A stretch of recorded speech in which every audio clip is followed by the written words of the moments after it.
Hi, I'm Jillian Reese, and I play Sophia Thompson on The Dark Line.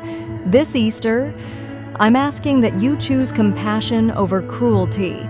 Every spring, hundreds of baby ducks, chicks, and bunnies are bought as novelty gifts, only to be abandoned weeks later when the reality sets in. At the Duck Sanctuary in Anza, over 600 animals have found refuge, but the calls keep coming. You can help. Sponsor a rescued duck, goose, or chick virtually. Your donation supports food, medical care, and safe shelter for the animals who have nowhere else to go. Give second chances, not impulse purchases. Sponsor a bird today at theducksanctuary.org. The Duck Sanctuary, a voice for the voiceless, a home for the forgotten.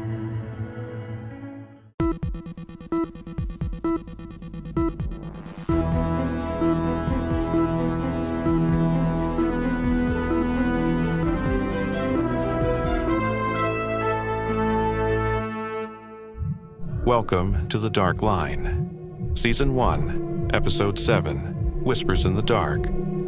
I'm Damian Talbot, along with your hosts, Sophia Thompson and Wilder Graves, and tonight, we bring you a collection of stories that unfold when the world is asleep.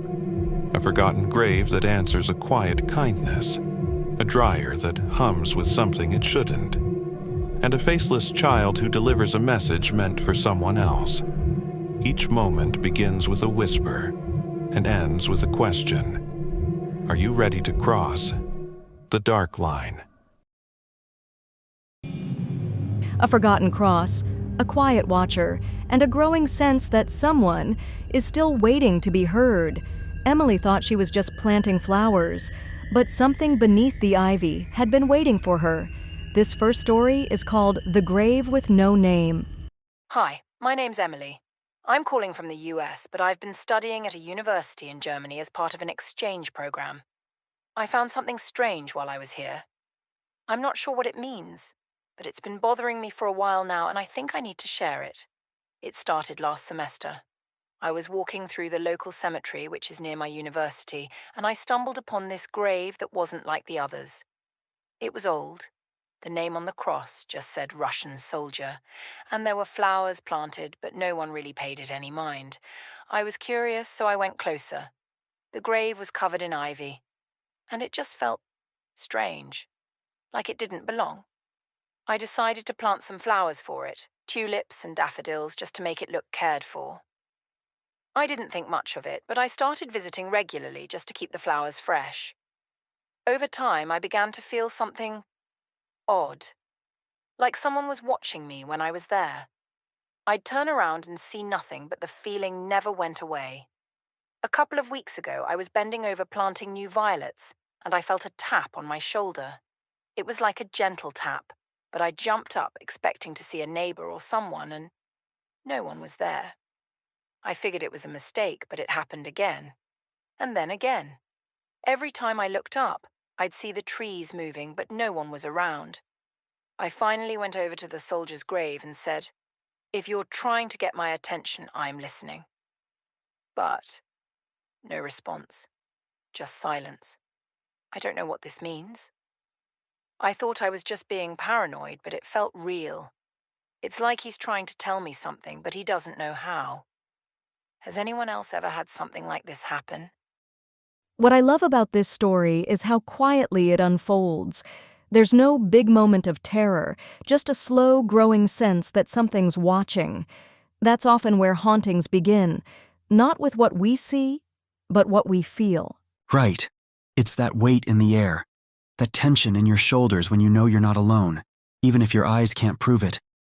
And the moment she plants flowers, that wasn't just kindness. That was invitation. That was recognition. Which makes it so psychologically rich. Emily didn't approach the grave with fear or curiosity, at least not at first. She approached it with care. And that act, conscious or not, changed everything. It was like she acknowledged someone who had been long forgotten. That does something. Absolutely. In a lot of traditions, offerings of flowers aren't just symbolic, they're spiritual gestures. You don't just place them, You place intention. The type of flower matters. Daffodils are about new beginnings. Tulips symbolize care. Violets? They're tied to memory, to mourning. That wasn't just decoration. That was language. And she kept going back. That ritual behavior, that repeated care, is meaningful. Even unconsciously, she was forming a bond. And when someone tends a grave like that, it can feel like they're giving permission, an invitation for connection, even if it's subtle, even if it's not spoken aloud. And spirits recognize that. They don't always need a seance or a ritual. Sometimes just the act of being seen is enough to stir something, to pull it closer. And the soldier? He'd been waiting. That grave wasn't visited. But when Emily knelt down and brought life to it, he responded. And he did it gently. A tap. Not a grab. Not a scream. He's not trying to frighten her. He's trying to interact. It's unnerving because she doesn't know what it means, but it's not violent. That's important. And that's why I think Emily wasn't being haunted. She was being chosen. Not as a victim, but as a witness. She opened the door.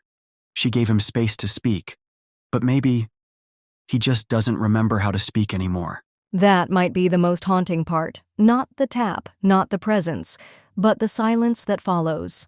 A connection made without clarity. And yet still so deeply felt. Still felt, still there. Still waiting. Stay with us. Call 2 is just ahead. A humming dryer, a cold drum, and a presence that seems to know exactly when you're about to walk in. Sarah didn't think much of her apartment laundry room until the machines started acting, aware. This one's called the ghost cycle. Hi, my name is Sarah, and I'm calling from Denver. This is a strange one, but I think it's worth mentioning.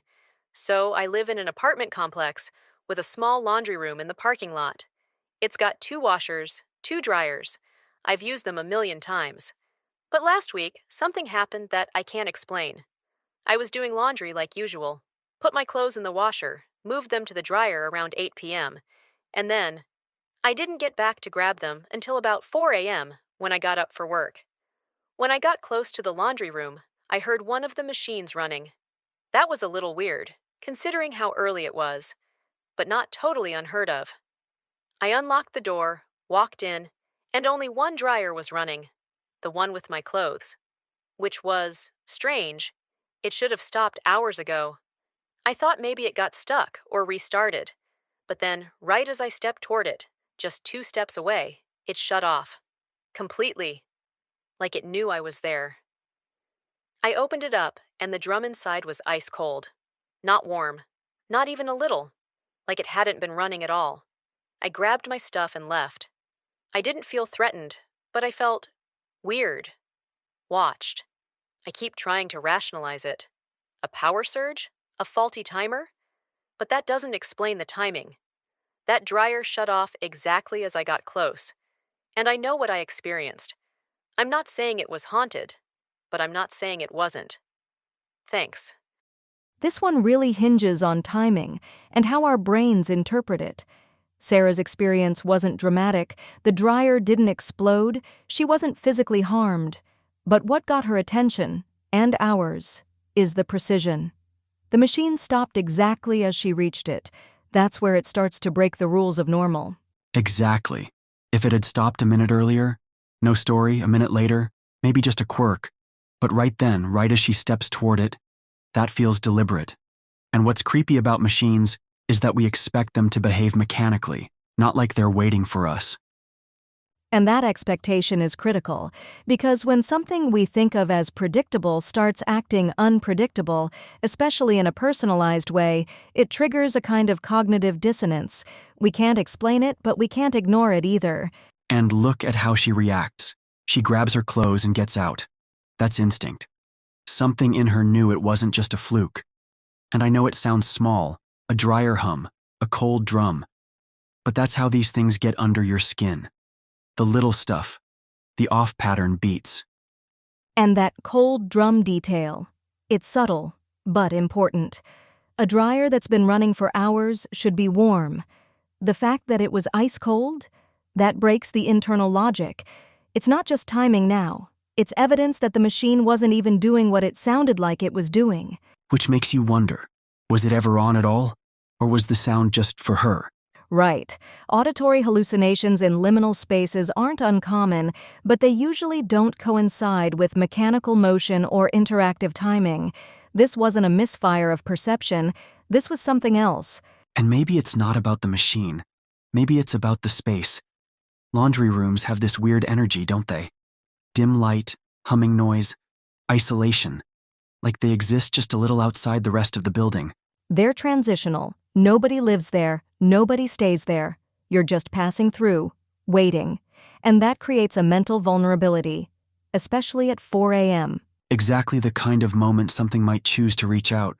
Not to hurt, just to be noticed, or to watch back. That's what lingers with me, the idea that it wasn't malicious, but it was aware. Which somehow is worse. The laundry room went silent, but in the next story, someone whispers back. A whisper in the night, a faceless child standing at the edge of the bed, and a warning that may not have been meant for the dreamer who received it. Our final call is called The Faceless Child. Hi, my name is Kelly, and I'm calling from Jackson, Mississippi. I'm not sure what happened, but I've been thinking about it a lot, especially since it's been over a year now. I've always had trouble sleeping. Prescriptions barely help.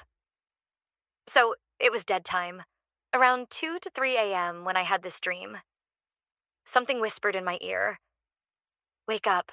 Somebody's here." And it felt like lightning shot through my spine. I sat up instantly and looked at the door.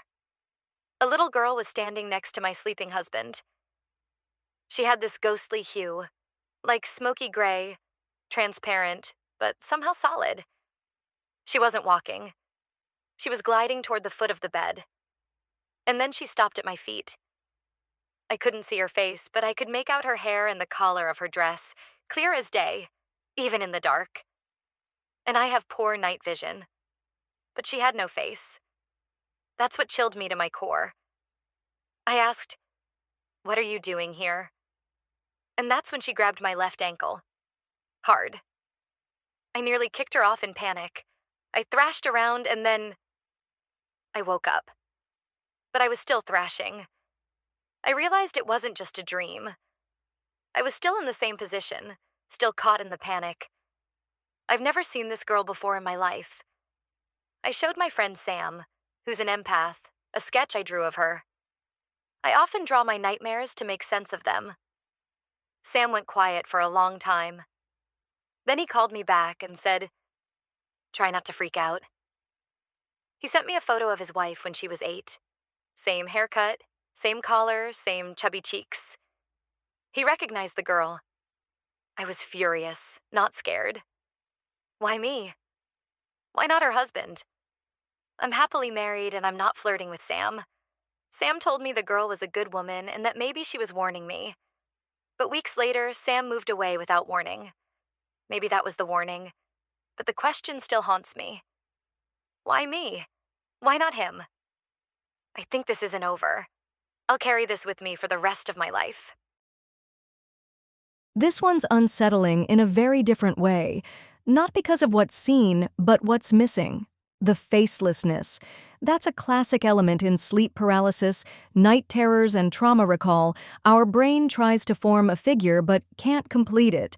And when something that close to us doesn't have a face, our fear fills in the blanks. And let's not forget, it touched her. That's not dreamlike, that's invasive. A lot of people report seeing spirits at the foot of the bed, but physical contact is rare. And in this case, it's not a touch. It's a grip, a hold. Yes, that physicality is important, especially when she wakes up and realizes she's still thrashing. It's a key psychological cue, dream and waking world overlapping. That's where your mind tries to reassert control, but your body is still stuck in the terror. It's not a typical dream cycle. And then there's the whisper. "Wake up, somebody's here." That line gives me chills, because it doesn't sound like it came from the girl.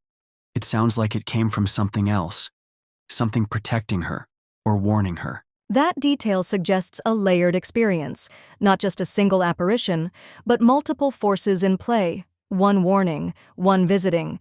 It's almost as if her subconscious, or something beyond it, was trying to intervene. And then the twist. Her friend recognizes the girl from a photo of his wife. That takes it out of dream space and into something much stranger. If this were just a personal nightmare, how do you explain the match? Exactly. Shared archetypes in dreams are one thing, but this wasn't a generic figure. She described details, haircut, collar, even the cheeks. That level of specificity makes it harder to write off. Which raises the question, why her? Why not the husband? Why not the wife herself? That question is the emotional core. Kelly isn't just scared. She's offended. She feels violated, selected, and she doesn't know why. That's powerful. And then Sam moves away, quietly. That might be coincidence, or it might be part of the ripple. Something happened here. Something reached through a dream, pointed at her, and then disappeared. What makes it stay with you is that there's no closure, no explanation, no follow-up, just that faceless girl, that grip, that warning. And a sense that this isn't over. Some messages aren't meant to be delivered. Some are just meant to linger. Stay with us. Damien will return to close the line. A forgotten soldier lies in foreign soil, remembered only by a stranger's kindness. A grave with no name, and yet a presence that answers. What begins as care ends as contact, and some silences are never empty.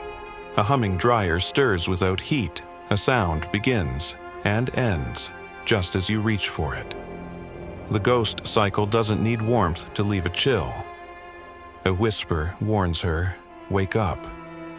A faceless child appears with a grip colder than fear.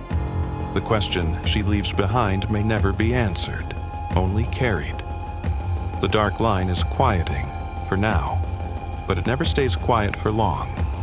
If tonight's episode left you unsettled, awakened something, or pulled at the edges of what you believe, leave us a review, share the signal. Help keep the dark line open. If you have a story of your own, something strange, something true, or something you still don't understand, you can send us your audio recording to thedarkline@outlook.com. We're still working on getting an official number, so, for now, let's keep my cell out of it. And before you slip back into the safety of the known, two things. First, our website is live. Visit us at thedarkline.fun. Second, our merchandise store will be available soon. A few artifacts for the curious. The Dark Line is a Synergy Edge production, created and directed by Robert Barba, hosted by Sophia Thompson and Wilder Graves.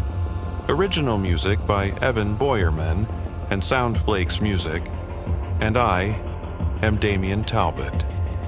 Until next time, when the veil is thin, stay curious, because the unknown won't stay unknown for long.